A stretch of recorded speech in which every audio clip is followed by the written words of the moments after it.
आज अध्याय तीसरा पढ़ेंगे, रेशों से वस्त्र तक।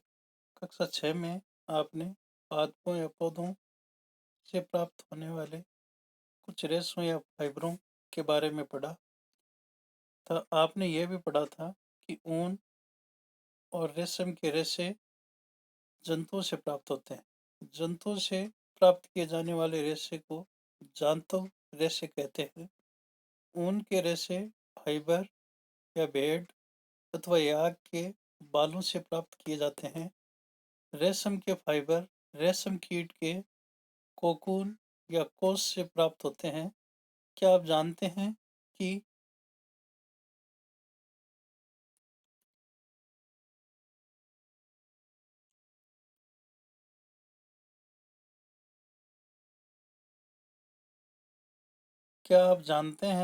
कि भेड़ के शरीर के किस भाग से फाइबर मिलते हैं?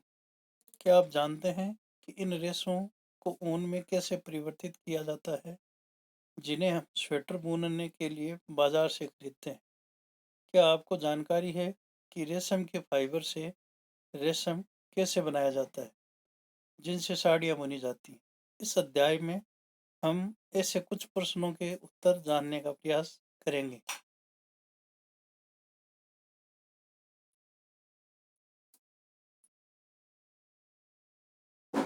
जानतो रेशे, ऊन और रेशे 3.1 ऊन के बारे में पढ़ते हैं।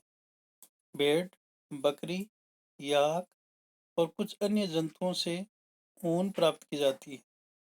ऊन प्रदान करने वाले इन जंतुओं के शरीर बालों से ढके होते हैं। चित्र 3.1 क्या आप जानते हैं कि इन जंतुओं के आवरण पर बालों की मोटी परत क्यों होती है? बालों के बीच अधिक मात्रा में वायु आसानी से भर जाती है। वायु ऊष्मा की कुचालक होती है, जैसा कि आप अध्याय 4 में पढ़ेंगे। अतः बाल इन जंतुओं को गर्म रखते हैं। ऊन इन रोएदार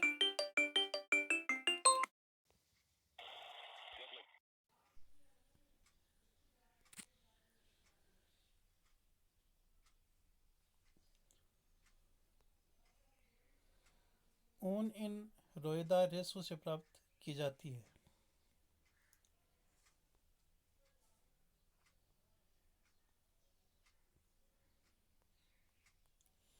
क्रियाकलाप 3.1 अपने शरीर, बाहों और सिर के बालों को छूकर अनुभव कीजिए।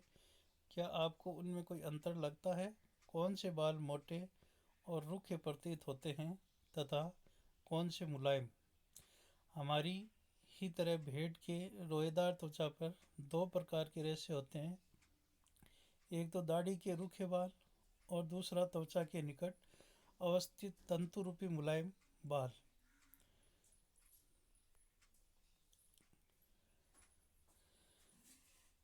दूसरा त्वचा के निकट अवस्थित तंतुरूपी मुलायम बाल। तंतुरूपी बाल ऊन या कृत्रिम ऊन बनाने के लिए रेशे प्रदान करते हैं। भेड़ों की कुछ नस्लों में केवल तंतुरूपी मुलायम बाल ही होते हैं। इनके जनकों का विशेष रूप से ऐसी भेड़ों को जन्म देने के लिए चयन किया जाता है जिनके शरीर पर सिर्फ मुलायम बाल हो। तंतुरूपी मुलायम बालों जैसे विशेष गुणयुक्त भेड़ उत्पन्न करने के लिए जनकों के चयन की यह प्रक्रिया वर्णनात्मक प्रजनन कहलाती है। वर्णनात्मक प्रजनन कहलाती है। जैसे चित्र 3.1 में घने बालों वाली भेड़ को दिखाया गया है।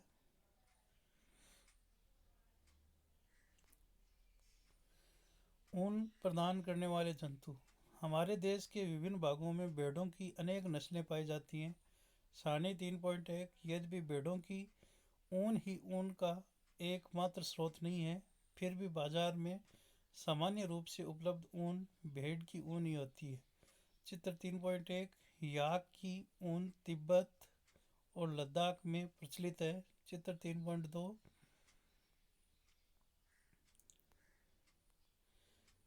चित्र 3.2 में याक को दिखाया गया है।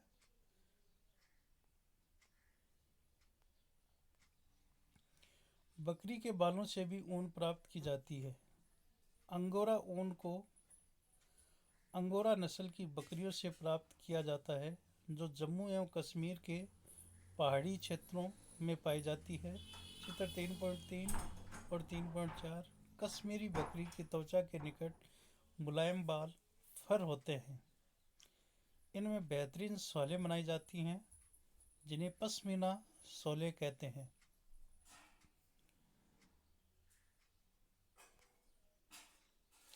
चित्र 3.3 में अंगोरा बकरी को दर्शाया गया है और चित्र 3.4 में बकरी को दिखाया गया है। ऊंट के शरीर के बालों का उपयोग भी ऊन के रूप में किया जाता है। चित्र 3.5 के अनुसार ये देखिए, चित्र 3.5 ऊंट को दिखाया गया है। दक्षिणी अमेरिका में पाए जाने वाले लामा और एल्पैक से भी ऊन प्राप्त की जाती है। चित्र 3.6 और 3.7 में ये चित्र 3.6 में लामा को दिखाया गया है और चित्र 3.7 में एल्पैका को दिखाया गया है, जिनसे ऊन प्राप्त की जाती है। क्रियाकलाप 3.2। उन जंतुओं के चित्र एकत्रित कीजिए जिनके जिनके बालों का उपयोग ऊन के रूप में किया जाता है। उन्हें अपने स्क्रैप पुस्तिका में चिपकाइए। यदि आप चित्र प्राप्त नहीं कर पाए तो इस पुस्तक में दिए गए चित्रों को देखकर उन्हें बनाने का प्रयास कीजिए। अपनी क्षेत्रीय और देश की अन्य भाषाओं में भेड़, बकरी, ऊंट और याक जिस नाम से जाने जाते हैं, उनका पता लगाने का प्रयास कीजिए।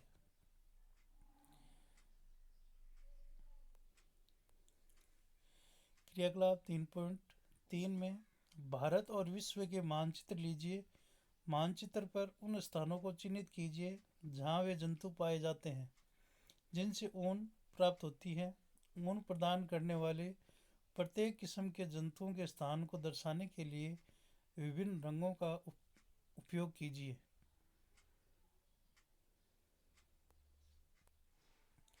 रेशों से ऊन तक। ऊन प्राप्त करने के लिए भेड़ों को पाला जाता है। उनके बालों को काटकर फिर उन्हें संसाधित करके ऊन बनाई जाती है। आइए हम इस प्रक्रम के बारे में जानकारी प्राप्त करें। भेड़ पालन और प्रजनन। यदि आप जम्मू और कश्मीर, हिमाचल प्रदेश, उत्तराखंड, अरुणाचल प्रदेश और सिक्किम के पहाड़ी क्षेत्रों अथवा हरियाणा, पंजाब, राजस्थान और गुजरात के मैदानों की यात्रा करें तो आप गडरियों को भेड़ों के झुंडों को चराने के लिए ले जाते हुए देख सकते हैं। भेड़ शाकाहारी होती हैं और वह घास और पत्तियों को पसंद करती हैं।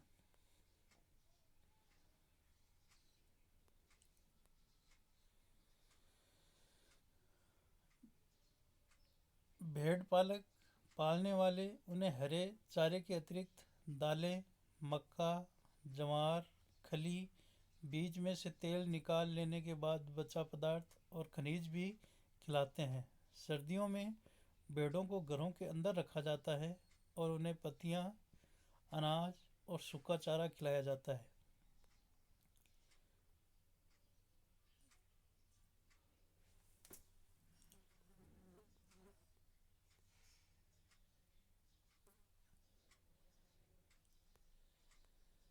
सारणी 3.1 में भेड़ों की कुछ भारतीय नस्लें बताई गई हैं। यहाँ पे नस्ल का नाम है जैसे लोही, तो ऊन की गुणवत्ता, अच्छी गुणवत्ता की ऊन प्राप्त होती है इससे। और राज्य जहाँ ये पाई जाती है, राजस्थान और पंजाब में ये लोही नामक नस्ल पाई जाती है भेड़ की। रामपुर बुशायर, इससे भूरी ऊन प्राप्त होती है।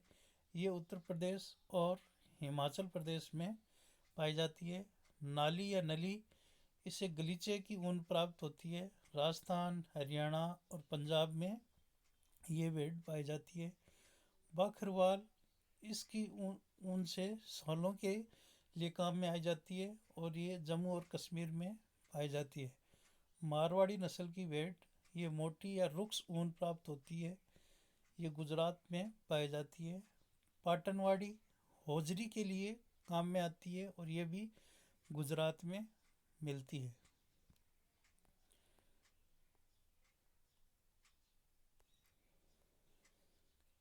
हमारे देश के अनेक भागों में भेड़ों को ऊन के लिए पाला जाता है। सारणी 3.1 में भेड़ों की कुछ नस्लों के नाम दिए गए हैं जिन्हें हमारे देश में ऊन उत्पादन के लिए पाला जाता है। सारणी 3.1 में उनसे प्राप्त होने वाली ऊन की गुणवत्ता और गठन को भी दिखाया गया है।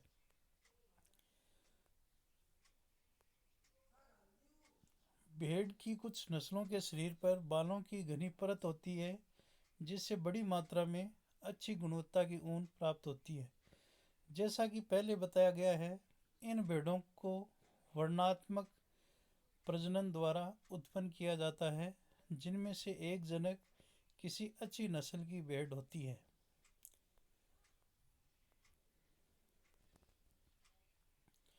जब पाली गई भेड़ के शरीर पर बालों की घनी वृद्धि हो जाती है तो ऊन प्राप्त करने के लिए उसके बालों को काट लिया जाता है। रेशों को ऊन में संसाधित करना स्वेटर बुनने अथवा शॉल बनाने के लिए उपयोग की जाने वाली ऊन एक लंबी प्रक्रिया द्वारा प्राप्त उत्पाद होती है जिसमें निम्नलिखित चरण सम्मिलित हैं। चरण फर्स्ट, भेड़ के बालों को त्वचा की पतली परत के साथ शरीर से उतार लिया जाता है। चित्र 3.8 ए। यह प्रक्रिया ऊन की कटाई कहलाती है। भेड़ के बाल उतारने के लिए उसी प्रकार की मशीन का उपयोग किया जाता है जैसी नाई द्वारा बाल काटने में।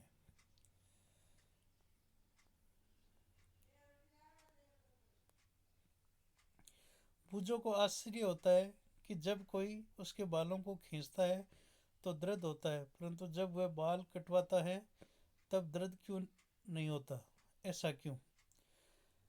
लिए प्रयुक्त की जाती है। सामान्यतः बालों को गर्मी के मौसम में काटा जाता है ताकि भेड़ बालों के सुरक्षात्मक आवरण के न रहने पर भी जीवित रह सके। बाल ऊनी रेशे प्रदान करते हैं। उन्हें इन्हीं ऊनी रेशों यहाँ पर ए में भेड़ की ऊन उतारना, ये भेड़ की ऊन को उतारते हुए दिखाया गया है।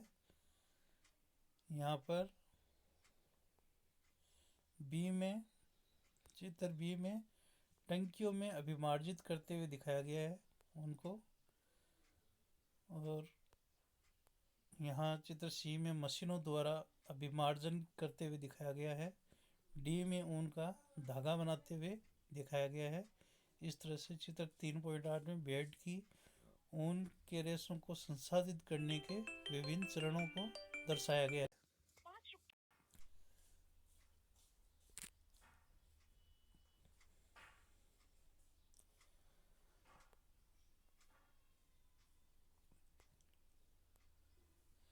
रेशों को ऊन में परिवर्तित करने के प्रक्रम को निम्न प्रकार से प्रदर्शित किया जाता है।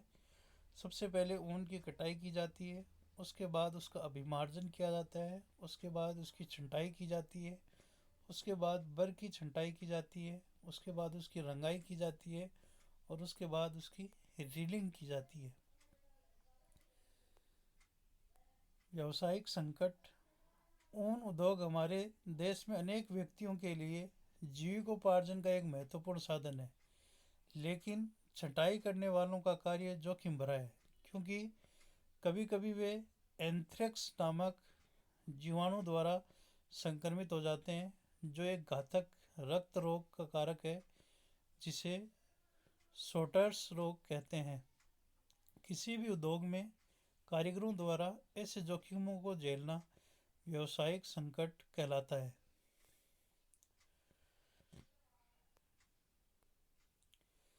चिकनाई, धूल और गरद निकल जाएं, यह प्रक्रम अभिमार्जन कहलाता है। आजकल अभिमार्जन मशीनों द्वारा किया जाता है। चित्र 3.8 बी और सी। चरण तीसरा, अभिमार्जन के बाद छंटाई की जाती है। रोमिल और रोएदार बालों की कारखानों में भेज दिया जाता है, जहां विभिन्न गठन वाले बालों को छांटा या पृथक किया जाता है। चौथे चरण में अगले चरण में बालों को सुखाया जाता है, परंतु इससे पहले बालों में से छोटे छोटे कोमल व फूले हुए रेशों को छांट लिया जाता है, जो बर कहलाते हैं। ये वही बर होते हैं जो कभी कभी आपके स्वेटर पर एकत्रित हो जाते हैं। इसके पश्चात रेशों का पुनः अभिमार्जन करके उन्हें सुखा लिया जाता है। इस प्रकार प्राप्त उत्पाद ही धागों के रूप में काते जाने के लिए उपयुक्त ऊन होती है। चरण पांचवा, रेशों की विभिन्न रंगों में रंगाई की जाती है, क्योंकि भेड़ अथवा बकरी की सामान्य ऊन काली, भूरी अथवा सफेद होती है। चरण छठा, अंतिम चरण को रीलिंग कहते हैं।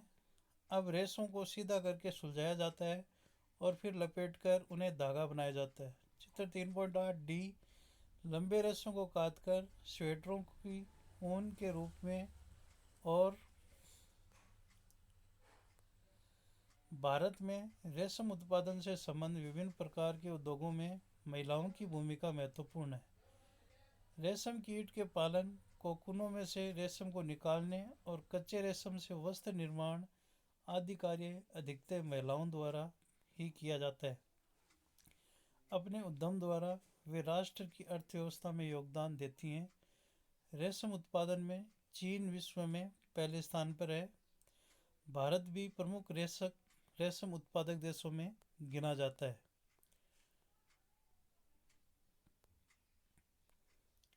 जो ये जानने को उत्सुक है कि सर्दियों में सूती कपड़े हमें उतना गर्म क्यों नहीं रख पाते जितना ऊनी स्वेटर रखता है। अपेक्षाकृत छोटे रेशों को काटकर ऊनी वस्त्र बुनने में उपयोग किया जाता है। क्रियाकलाप 3.4, अपने सहपाठियों के साथ इस विषय पर चर्चा कीजिए कि क्या मनुष्य के लिए भेड़ों को पालना और फिर ऊन प्राप्त करने के लिए उनके बालों को उतारना उचित है।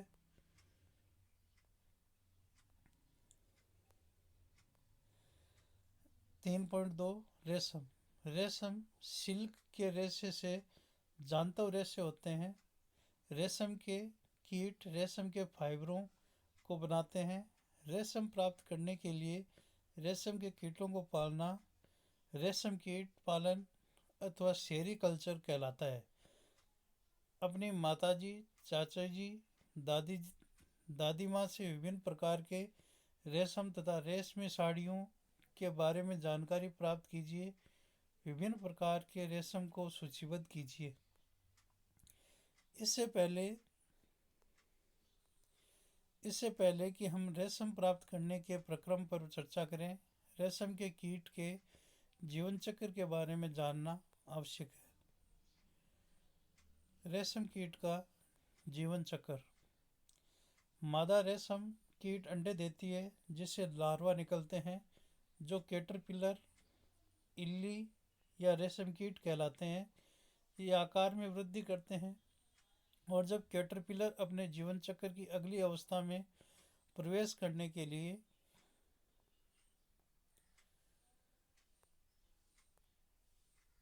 तैयार होता है, तो ये प्यूपा या कोशित कहलाता है, जो अपने इर्द गिर्द एक जाल बुन लेता है। यह जाल उसे अपने स्थान में बने रहने में सहायता प्रदान करता है। फिर यह अंग्रेजी संख्या 8 के रूप में अपने सिर को एक सिरे से दूसरे सिरे तक ले जाता है। सिर की इस गति के समय कैटरपिलर पतले तार के रूप में प्रोटीन से बना एक पदार्थ स्रावित करता है, जो कठोर होकर सूखकर रेशम का रेशा बन जाता है। जल्दी ही कैटरपिलर स्वयं को पूरी तरह से रेशम के रेशों से ढक लेता है और प्यूपा बन जाता है। यह आवरण कोकून कहलाता है। कीट का इसके आगे का विकास कोकून के भीतर होता है। चित्र 3.9 रेशम के रेशों का उपयोग रेशम के वस्त्र बुनने के लिए किया जाता है।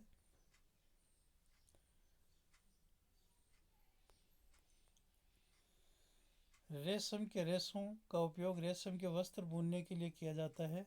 क्या आप कल्पना कर सकते हैं कि रेशम का मृदु रेशा या सूत्र स्टील के तार जितना मजबूत होता है। वयस्क रेशम कीट, यहाँ नर को दिखाया गया है, यहाँ पर मादा को दिखाया गया है।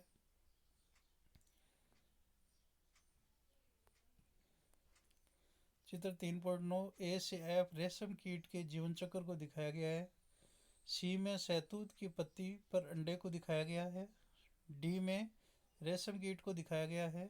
ई में कोकून को दिखाया गया है और एफ में विकासशील कीट को दिखाया गया है।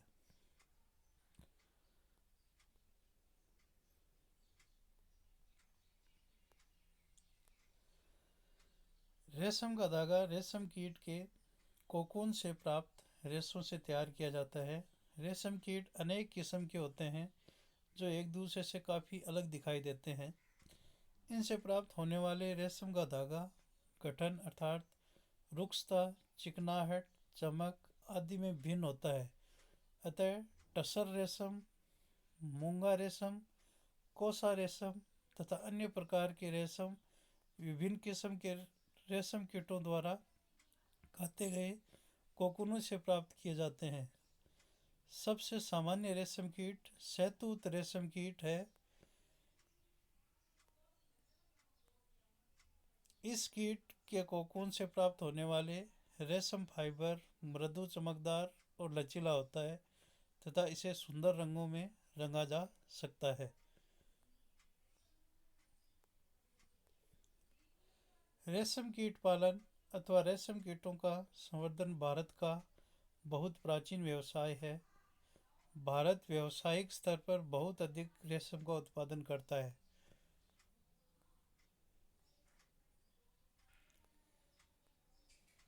क्रियाकलाप 3.5 विभिन्न प्रकार के रेशमी वस्त्रों के टुकड़े एकत्रित कीजिए और उन्हें अपनी स्क्रैप पुस्तिका में चिपकाइए। आपको ये दर्जी की दुकानों में व्यर्थ कतरनों को ढेरों में मिल सकते हैं।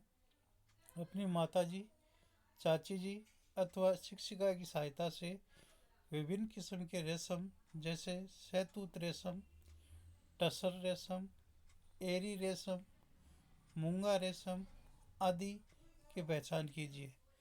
रेशम के इन टुकड़ों के गठन अथवा बुनावट की तुलना कृत्रिम रेशम के टुकड़े से कीजिए जो संश्लेषित रेशों से निर्मित होते हैं। उन रेशों के कीटों के चित्र एकत्रित करने का प्रयास कीजिए जिनके कैटरपिलर विभिन्न प्रकार के रेशम प्रदान करते हैं। क्रियाकलाप 3.6 किसी कृत्रिम या संश्लेषित रेशम और शुद्ध रेशम का एक एक धागा लीजिए। इन धागों को सावधानी के साथ जलाइए। क्या आपको उनके जलते समय उत्पन्न गंध में कोई अंतर महसूस हुआ? अब सावधानी से उनके एक धागे को जलाइए। इसके जलने की गंध कृत्रिम रेशम के जलने जैसी है, अर्थात शुद्ध रेशम जैसी। क्या आप बता सकते हैं कि ऐसा क्यों है? यह जानने के लिए रेशम कीट के जीवन चक्र में कोकून अवस्था कब आती है, क्रियाकलाप 3.7 करने का प्रयास कीजिए।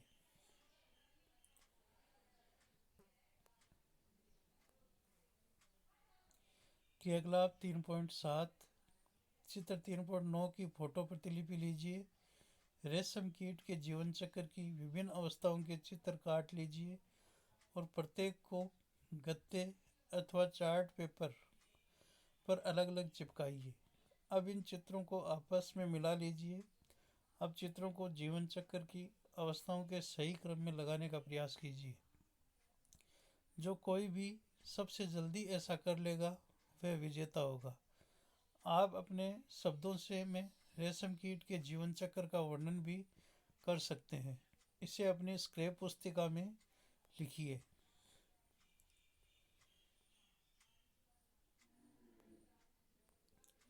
चित्र 3.10 रेशम कृमि पालन।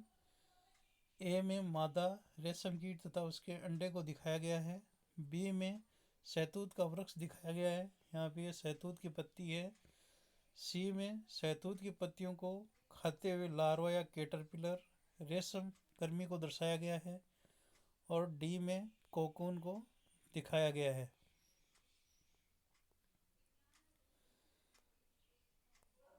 कोकून से रेशम तक। रेशम प्राप्त करने के लिए रेशम कीटों को पाला जाता है और उनके कोकूनों को एकत्रित करके रेशम के फाइबर प्राप्त किए जाते हैं। रेशम कीट पालन। कोई मादा रेशम कीट एक बार में सैकड़ों अंडे देती है। चित्र 3.10 ए अंडों को सावधानी से कपड़े की पट्टियों अथवा कागज पर संग्रहित करके रेशम कीट पालक को बेचा जाता है। ये पालक किसान अंडों को स्वास्थ्यकर स्थितियों, उचित ताप एवं आर्द्रता के अनुकूल स्थितियों में रखते हैं। अंडों को उपयुक्त ताप तक गर्म रखा जाता है जिससे अंडों में से लार्वा निकल आए। यह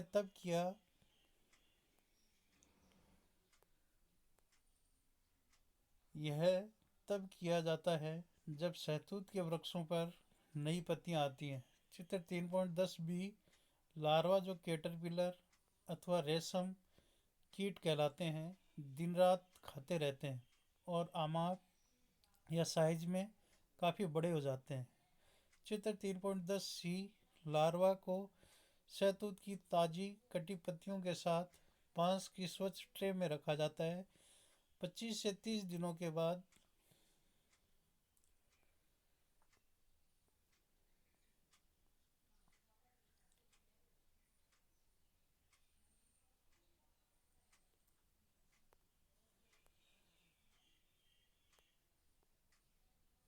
रेशम की खोज।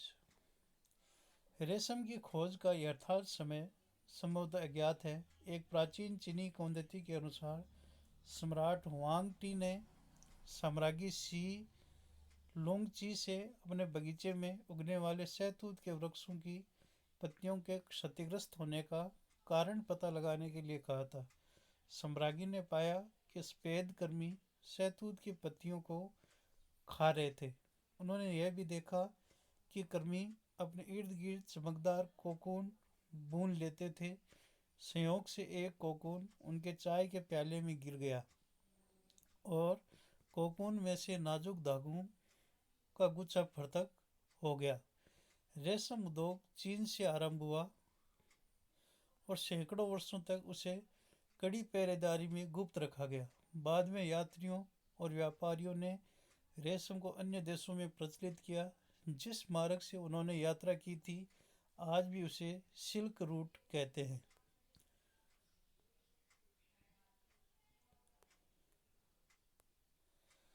कैटरपिलर खाना बंद कर देते हैं और कोकून बनाने के लिए वे बांस के बने छोटे छोटे कक्षों में चले जाते हैं। चित्र 3.10 टी इसके लिए ट्रे में छोटी रैंक या टहनियाँ रख दी जाती हैं जिनसे कोकून जुड़ जाते हैं। कैटरपिलर अथवा रेशम कीट कोकून बनाते हैं जिसके भीतर प्यूपा विकसित होता है।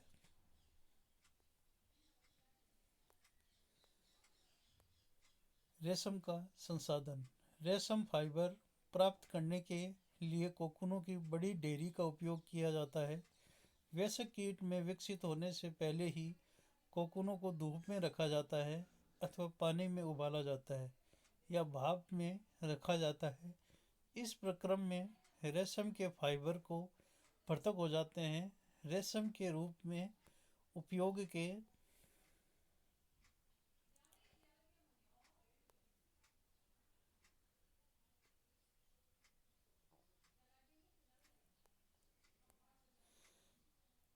के लिए कोकून में से रेशे निकालने के लिए पश्चात उनके धागे बनाने की प्रक्रिया रेशम की रीलिंग कहलाती है।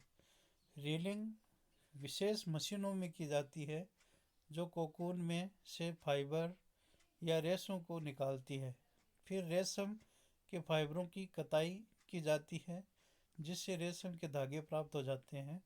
बुनकरों द्वारा रेशम के इन धागों से वस्त्र बुने जाते हैं।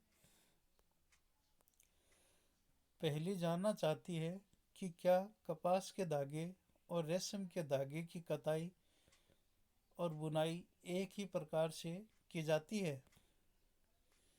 इस तरह से ये तीसरा अध्याय कंप्लीट हो चुका है।